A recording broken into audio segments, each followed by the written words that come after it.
With protests and unrest going on all around the country, there are a lot of children who definitely have a lot of questions, Jenna. Yeah, so how do we talk to our kids about race? How do we start the conversation?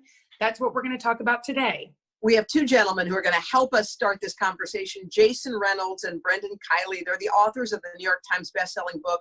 It's called All American Boys. Guys, we're so happy that you're here with us.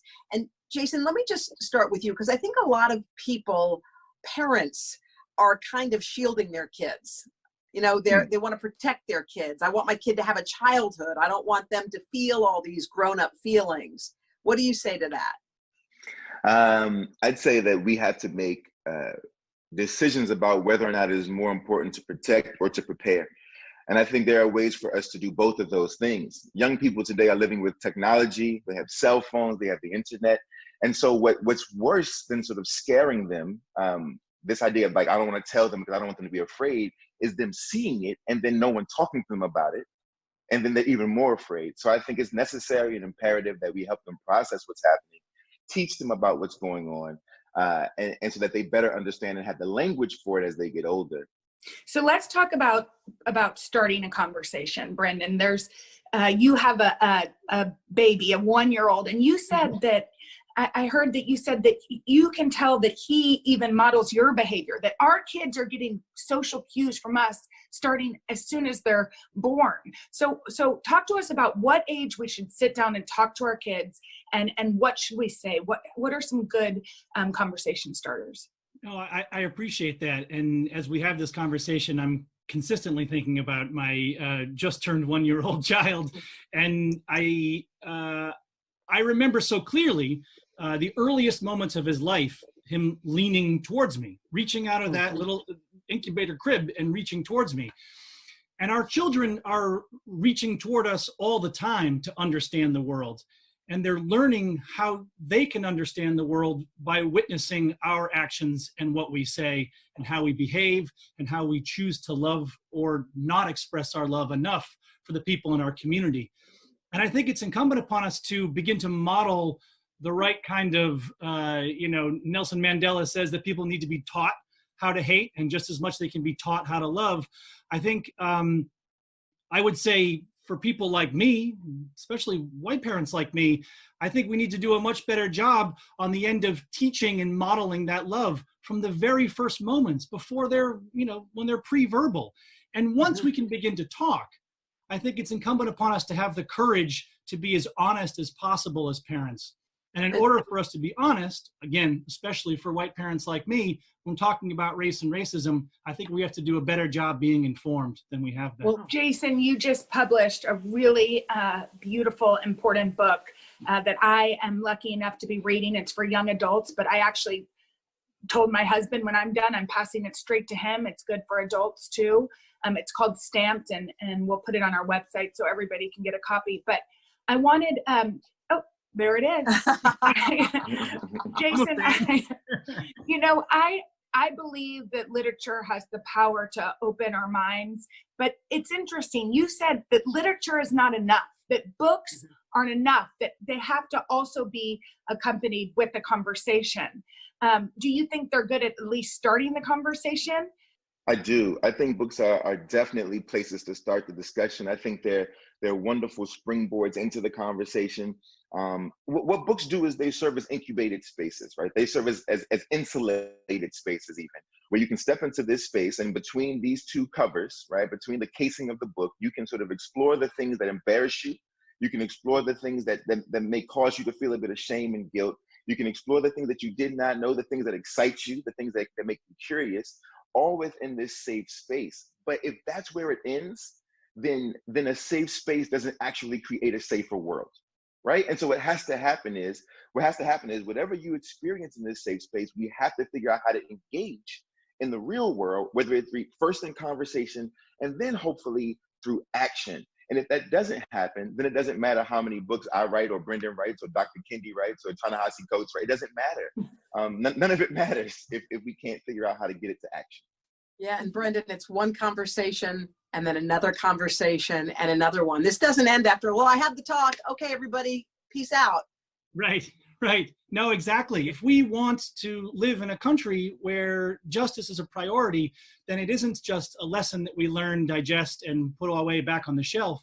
It's something we commit to for the rest of our lives. And that's the kind of world that I want my son to live in. And I think that's the kind of world that parents all across the country want their children to live in. So it's up to us to have the courage to be committed, to read the book and the next one and the next one and the next one, and have all those conversations, just as you're saying. And we are going to continue this conversation with Jason and Brendan coming up next. And we are back with Jason Reynolds and Brendan Kiely, the co-authors of the book, All American Boys, to help us lead conversations in our own home. There's always the conversation is that African-American parents have to have this conversation with their children. White parents are supposed to have that conversation. Are these two different conversations parents are supposed to be having? How does this work? So it's interesting. I think the answer is yes, and right. I think that these can be two different conversations in terms of the conversation my mom was having with me about the talk and about how to sort of move around the world as a Black boy. Was a very important conversation in my life. And Brendan and I always talk about how those same conversations are actually not happening. When he was young, he didn't get any talk about what it meant to be a white boy in the world and how to move around and what your sort of powers and privileges were.